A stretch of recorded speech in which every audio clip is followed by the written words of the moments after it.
Hey kindergartners, back to do some super fun math. So today we're going to be doing some tile math, and in this one you're going to go back to your super cool math packet, pull out those fantastic tiles. They might be yellow, they might be blue, they might be green or red or maybe even orange. Does not matter what color they are, they're still going to work the best. So these are a little bit different than the ones that we use at school. At school, they are paper and we glue them down. So once again, families, instead of sending you hundreds of tiny squares of paper, we just sent you 7. You're welcome. So what you're gonna do is, since we're making 6, you actually are gonna take out your 7th tile. You don't need this, but you will.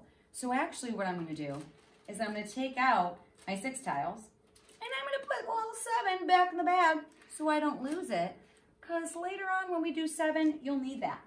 So set that aside. And now I have my 6 tiles. So let's see, on my tile page, I have my 4 different equations I'm gonna come up with. Now, on the other pages, sometimes we were looking at the colors, like at the Unifix page or at the pattern block page. This one, we're not looking at the color. We're looking at the design because they're all the same color.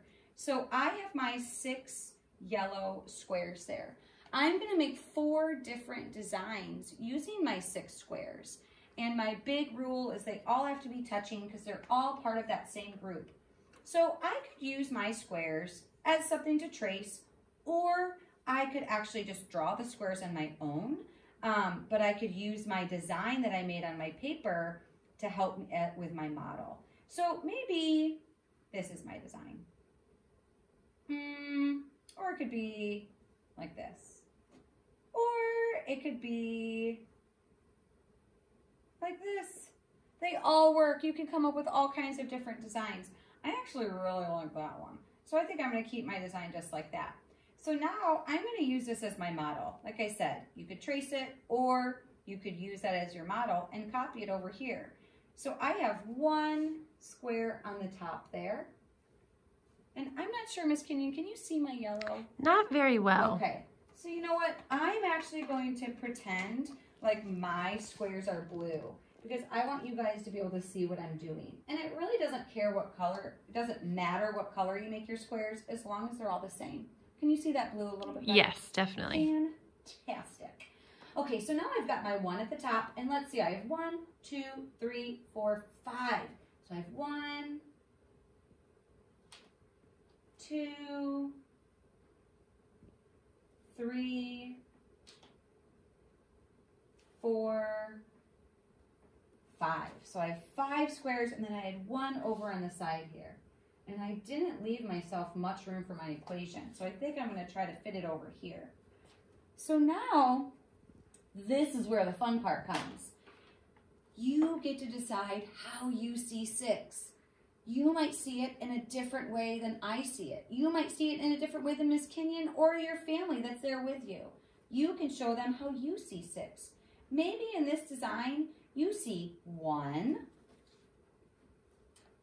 plus 5. 1, 2, 3, 4, 5. Plus 5 equals 6 altogether. But maybe I look at that same design and it doesn't have to be 1 plus 5. It could be a lot of different things. Maybe you see 1, 2, 3 plus 1, 2, 3. Is that a way to make 6? Yeah, it is. Miss Kenyon, what's another way you see 6 in this design that I made? I see the 1 at the top by itself. 1 up there, okay. And then I see the 2 in the next row by themselves. 2 right there, 1 plus 2. And sometimes we mark them off, like I did that one, and then 2 more. Okay, I talked about those. And then I see the other 3 together. Oh, all those 3. Okay, plus 3. 1, 2, 3. Oh, I talked about all of them. Equals 1, 2, 3, 4, 5, 6. Well, we're making 6, so it better equal 6. 1 plus 2 plus 3 equals 6. So in that one design, there were a lot of right answers. It could have been any of them as long as it made sense. I had originally done 1 plus 5, but any of those other ones would have worked too. What do you see? What can you come up with? Have fun.